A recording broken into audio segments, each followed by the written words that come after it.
the power of self-discipline. And today we'd like to just look at what it is that self-discipline offers. How does it offer it? One John Milton said, as the morning shows the day, so the child shows the man. You hardly have a playboy who becomes a responsible adult. Everything great starts from the root. Every great tree begins from the root. Train up a child in a way that he will go, and when he's grown up, he will not depart from it. So you are in the best state of your life. Young people just coming into the university, you are in the most fertile season of your life. So any seed sown into your life now secures a future.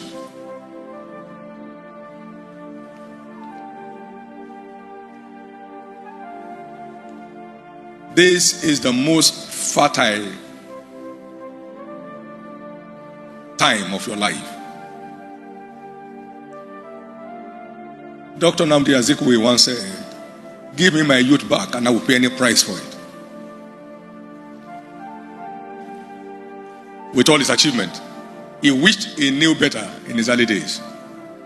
He would have scaled higher heights.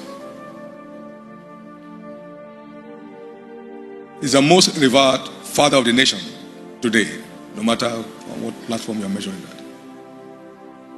Give me my youth back and I'll pay any price for it. Now you don't have to go shopping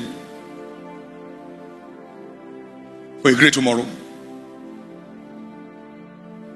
Connect with the fact of life now. You keep celebrating that tomorrow.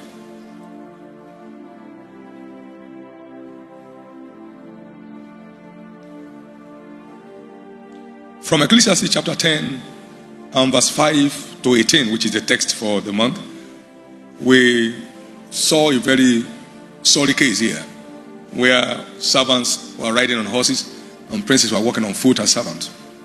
And then the Bible begins to analyze what brought that about. It was a broken covenant. There are fundamentals that the prince must get acquainted with and put to work before they can occupy their rightful place. And whosoever puts to work will occupy that place. Whosoever. The laws of life are universal. Everybody has to breathe to stay alive. It's not enough to eat. Everyone has to go to the toilet to keep his body awake and alive. You can't settle with everything you ate.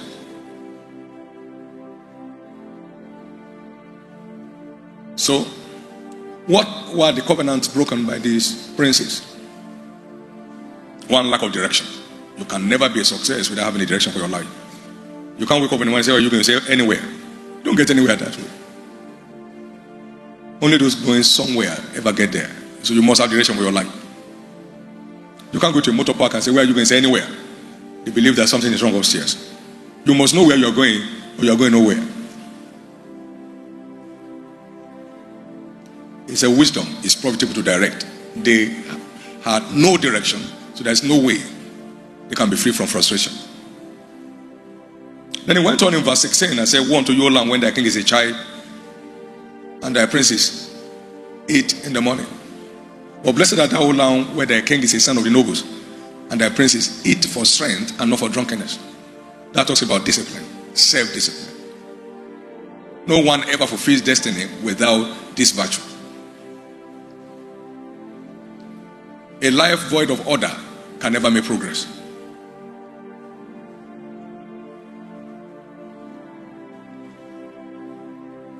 That's what we're trying to look at today. The place of self-discipline in making the most of our pursuit in life. What is self-discipline?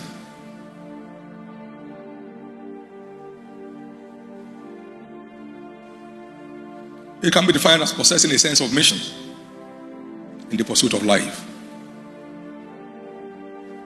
You have a well-defined goal and you're packaging yourself towards actualizing and realizing those goals.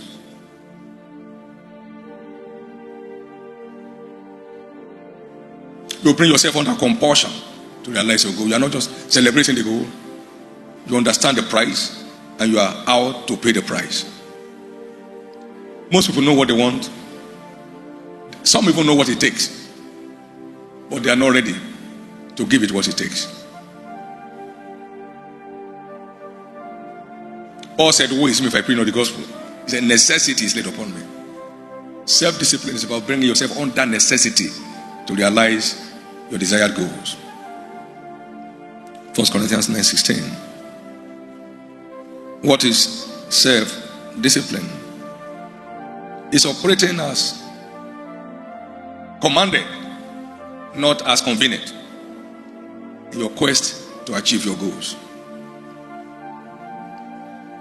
Nehemiah said, neither I nor my team put off our cloth, save for washing, in the pursuit of their goal. Nehemiah chapter 4 verse 23. That is, you are just out to see your goals accomplished. Self-discipline is all about setting order over one's life. Setting order over your life.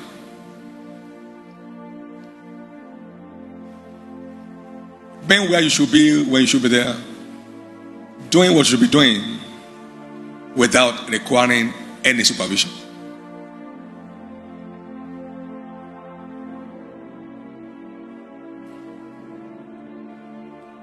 Self-discipline, therefore, is being a law to oneself in a bid to fulfill one's mission. Being a law to oneself. It is living under self-set rules, setting boundaries around one's life so as to fulfill our goals. In 1 Corinthians chapter 10 verse 23, the Bible says, all things are lawful for me, but not all things are expedient. All things are lawful for me, but I will not be brought under the power of any. I make my choice for what is profitable above what is acceptable. It's acceptable to go from place to place, say hello to everybody, and really love them. But how profitable is it? How profitable is going about window shopping without a budget of what to buy? How profitable? How profitable is going somewhere because you just have to go somewhere? I mean, whether you have anything to do there or not. How profitable? Shakespeare said something interesting. He said, I wasted time, and now time doth waste me. With those enormous literature that came from him, he wasted time. With his prestigious place in the world of literature, he wasted time.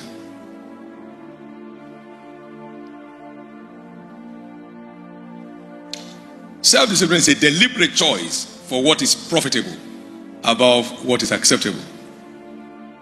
It is the efficient management of oneself and time. Efficient management of oneself and time. Now, some people's 10 years is up to some others 50 years by reason of efficient management of their time. I don't have time. No, we have equal time. Because I'm poor at managing my time. I am poor at managing my time. Everybody has 24 hours. The poor, the rich, the average, the above average, the excellent. The efficiency of time management is what makes the difference between one another.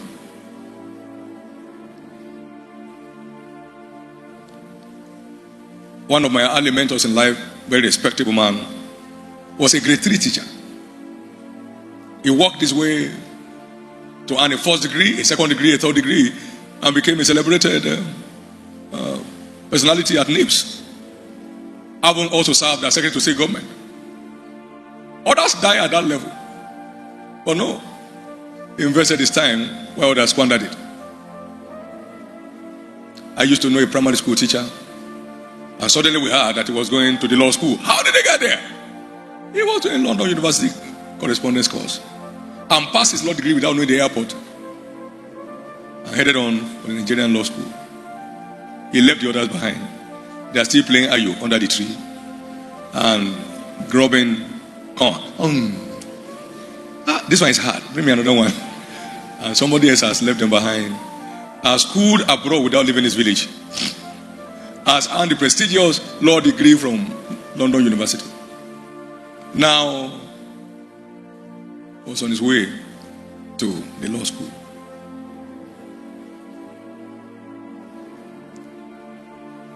Self-discipline is key to outstanding success in anyone's life. That is your value for time, your value for your desired goal, drives you to set rules and laws around your life.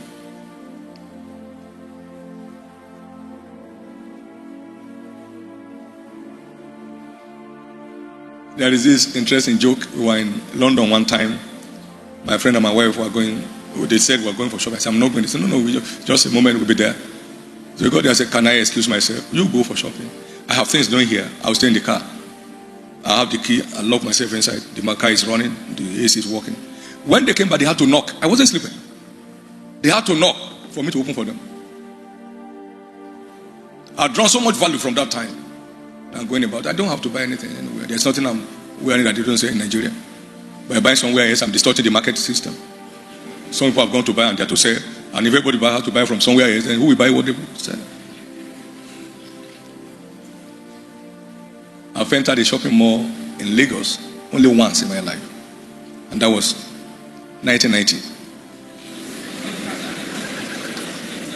I stood in front of a counter last, 1989. Banking counter. There's nothing I want to get, I can send for it. Give you a check if it's a check they need, or anything they need, but they can't need me. I'm not applying to borrow, so what do you need me for? Life is all about you defining your values and standing by them. Time is an asset of equality. Why some invest it, multitudes squander it. Benjamin Franklin said, doth thou love life? Invest time. Don't squander it. For that is the stuff life is made up of. Invest your time. Don't squander it. It's one of the characteristics of high-level self-discipline. Highly disciplined people have utmost value for time and they endeavor to make the most of it. I said your self-discipline is operating without requiring supervision towards the delivery of a given task, like in the case of David. He was there with the sheep, keeping watch over the sheep, and no lion nor bear can come across and destroy them. He had no supervision from any source, and see how decorated his life became. That is the power of self-discipline.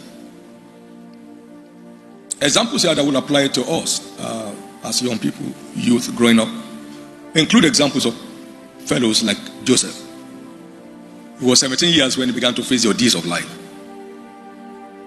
Not the scale through by the evident virtue of self-discipline. When Potiphar's wife wanted to floor him, no, I can't do this and sin against God. In the prison, the most respected prisoner you ever come across. Whatever was done in the prison, Joseph was the doer of it. He was a youth like you. We'll see how decorated his destiny became. Nothing got missing in the house of Potiphar. He entrusted all his estate into his hand. Self-discipline. He never attempted to flee and get back to his country. Self-discipline. He never took it out on his brothers who sold him into slavery. Self-discipline. Think of Daniel. As for these 4 children, they were children. But the purpose in their heart not to defy themselves with the king's rich food. They were just unique. They were out of the box. They were not in general run of the youth of their days. See how decorated and distinguished the 4 of them became. The value of self-discipline is inestimable.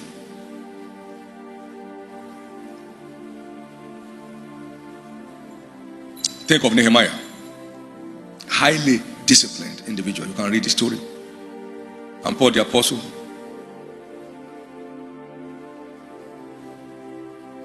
I put my body under.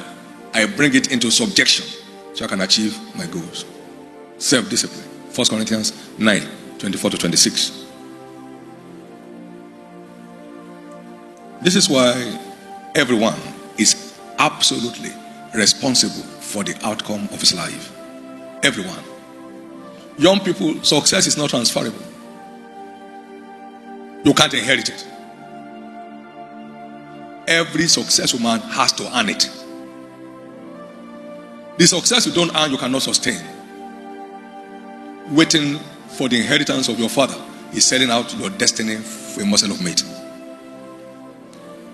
If your father is a professor of renown, there is no way you can inherit that status. You try to do that, you'll be charged for impersonation, you end up in prison. That illustration shows you that no matter how accomplished your parent is not transferable to you. What you don't earn, you cannot sustain.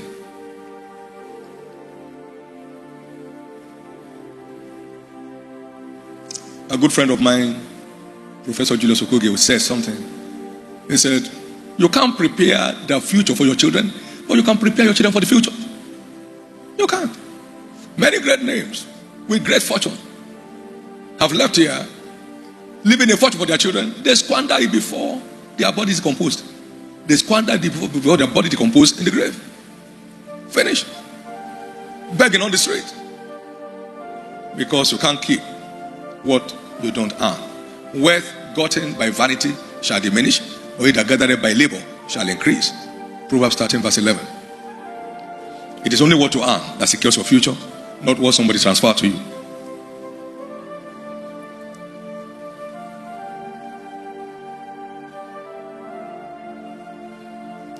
We are a people of equal destiny in the faith. As many as he has predestinated, he has called, and the ones he has called, he has justified, and the ones he has justified, he has glorified. We have an equal destiny in Christ. The difference is how much we engage with the truth that empowers the fulfillment of our glorious destiny. We need to engage. Otherwise, to just be there.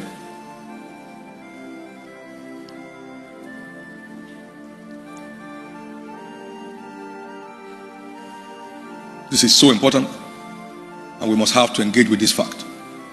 Self-discipline is a requirement for outstanding accomplishment in life. And it's all about efficient self-management and efficient time management. Those two major characteristics define what we call self-discipline. It's efficient self-management and time management.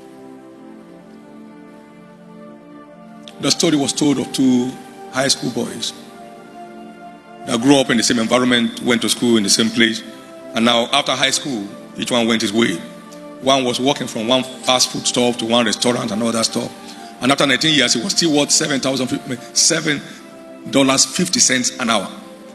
Now, his companion, 1 year after leaving school, had read 600 books. How many?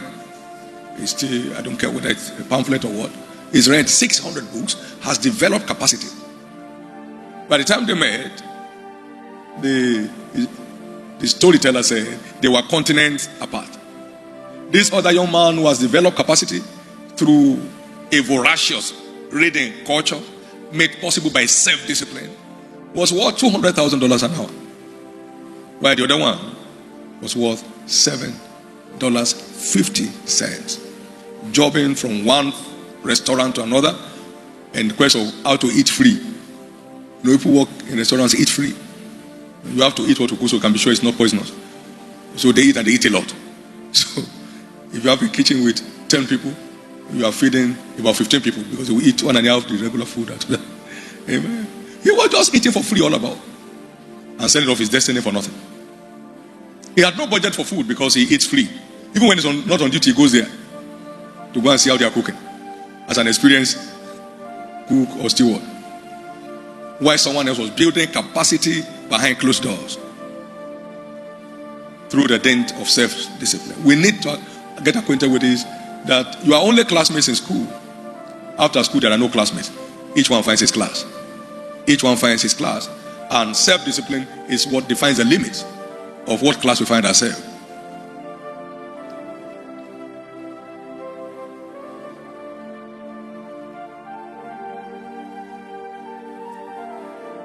My prayer this morning is that no one here will waste his youth. And no one here will waste his life. It's a lot. It takes discipline to make the most of anyone's life. It takes high-level discipline. You'll soon be out of here and nobody's running after you. You can sleep 12 hours a day. That means by the time you are 70, you have slept for 35 years. You are unconscious 35 years. Every time somebody is sleeping only 3 hours, or 8 hours, call it 8 hours. He slept only 1/3. So he's beating you. Somebody is spending 16 hours. They can't get the same result. They cannot get the same result.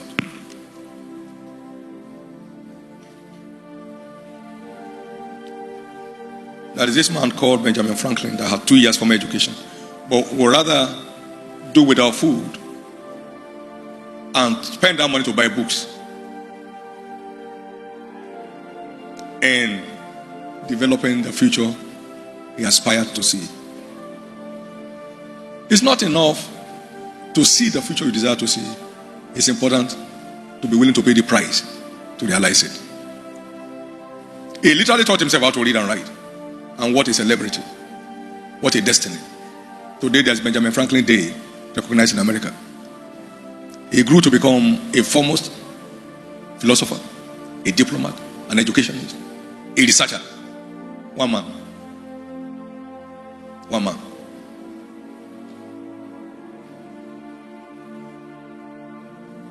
Michael Faraday was a lab attendant, developed himself to a point where he became the envy of his professor. Ended his journey recognized as a man of science. Great name out of self-discipline. Anybody can make anything out of his life if he's willing to pay the price for it.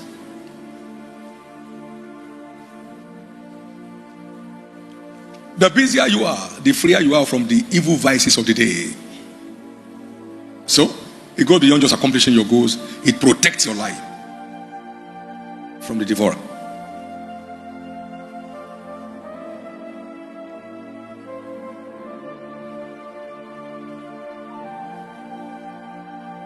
Therefore, everyone must rise to take his destiny in his hand. We all know that a year is made up of only 52 weeks, and a week is made up of 168 hours. The 1 year, therefore, is made up of 8,736 hours. It's not that long. No one has 1,000,000 hours on earth, because 100 full engaged life is still less than 1,000,000 hours. Let's wake up and take responsibility. The worth of any life is a function of the worth of his time. We talk about in his lifetime. What his life, his time was worth while he lived. Quality time investors usually ends up as newsmakers. All smart time investors, more often than not, end up as stars in their fields of endeavors. That's why those who make news hardly watch them. Their time is invested making news for those to watch, to have what to watch. The Playboy magazine once asked Bill Gates, "We hear you don't watch TV." He said, "No, I'm not immune to the lures of TV. I just try to avoid it. But I have no satellite wires passing across my house." Those who make news hardly have time to watch them. Their time is fully invested in making more news than those who must watch as their own calling in life. We have what to watch. In most cases, those who stay by the news hardly have their names mentioned. But they are there. Some even turn it on to go to bed. They wake up in the morning, maybe they want to ease themselves. What's happening in Spain again? In Senegal? What's happening? So, what time do you now think? Someone shot their phone in the night while they are sleeping. Another will leave you on silence. So it can be interrupted 5 times, 6 times a night. Hello? Oh, wrong number. It's not necessary. There is nothing extraordinary on its own. It is man's extraordinary input that makes it so. There is nothing extraordinary. Just any dummy can be a success if he knows what it takes. That's what Zig Ziglar said. Just any dummy can be a success if it knows what it takes. One of my great teachers said, if you fail, it's your fault. And if you succeed, it's your fault. If you fail, it's your fault. And if you succeed, it's your fault. Every failure keeps blaming the successful. It's a lie, just using some other method we don't know. No. You think they work in the night for nothing? They're going for some meetings. That's why they succeed. Okay, follow them. Follow them, you're an investigator. Follow them. Someone said success is a matter of luck. Ask any failure. That's his concept. He's just lucky, there's nothing there, Brother David is just lucky. Okay, be as lucky as him. Work the hours he works. You focus as he's focused. You'll be equally lucky. The purchasing power of success is universal. There is no developed country that makes you a success. There's no developed country that makes you a failure. It's paying the price anywhere you are. It determines your level of success in life. There is no underdeveloped country on this earth without successful people inside. Who help to keep life going for others who don't know how to make it happen. In every nation, there are money lenders and there are money borrowers. And the money lenders are not thieves. Thieves don't lend money out. They will ask, where did you get it from? No.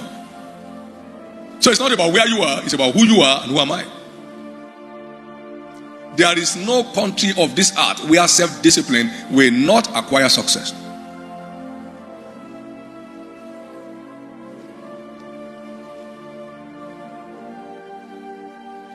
Access to the top is always at a cost.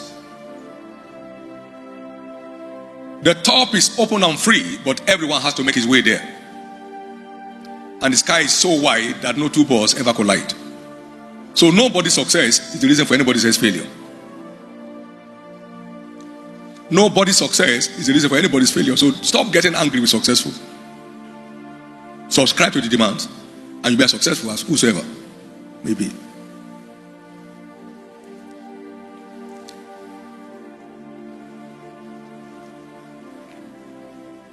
This is a choice to make, and it's a choice of the wise. He said, I lay before you life and death, blessings and cursings. Choose life. Deuteronomy chapter 30 and verse 19. Choose life. Choose life. Choose life, that both thou and thy seed may live. Choose life. Choose to be part of those that make things happen. Someone has said 5% of people make things happen. 25% watch things happen. They're entertained by the happenings. And a whooping 70% don't know anything's happening. And that's what you have today. The race of life. You'll find 22 people playing. And Wembley Stadium in London is 85,000 capacity. And 85,000 people watching. Yay! Oh, wow! Oh, if I were the one, straight. Shh. That man has lost 2 goals. If I were there is no way I will miss it. Because when I put my leg, it will through the goalpost. Okay? But talk is cheap. So the fans are always more in the race of life. And life is a race. So that you should run the race as I said before you. Life is a race. But there are more spectators in every race in the field of sport. More. Your stadium, there are maybe about 7,000 people. If it's full, there will only still be 22 people playing. You can find it. So there will only be 22 people playing. Whether it's full to overflow and all that, it doesn't matter. Only 22 people will play. They won't add more players because the stadium is large. Only 22. All the others. Some will even tear their clothes like madness when their team loses a goal or misses a goal. No fan ever gets a prize. Are you aware of that? No fan has a name. His name is fan. And a fan is for fun. His name is a fan. He looks after his own hotel, pays his ticket for every game, and never returns with anything apart from sometimes a slap. By the time you are jumping and somebody next to you is his team that lost the goal, he hits you. You say, why? He say, why are you jumping?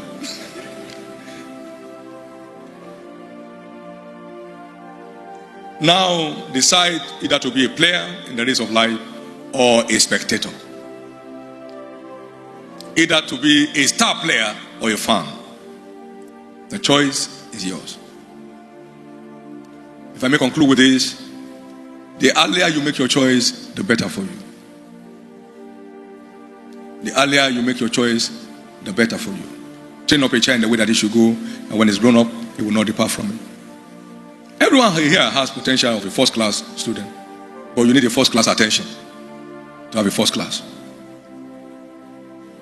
If you truly have a vision, you have more to do than the classroom demands. So, while you are done with your classroom demands, you start facing your life demands by exploring more and more of what you see coming your way. That's how people made the most of their life. Let me share this interesting story with you. I had some difficulty in communicating in the English language while growing up. I was in Form 2. And I decided, I said, wait a minute. Whether you are in science or in arts and liberal arts and social science, you will still need to communicate your findings in case you're a researcher. You still need to communicate if you are providing services anywhere. So, boy, you better wake up and deal with this issue.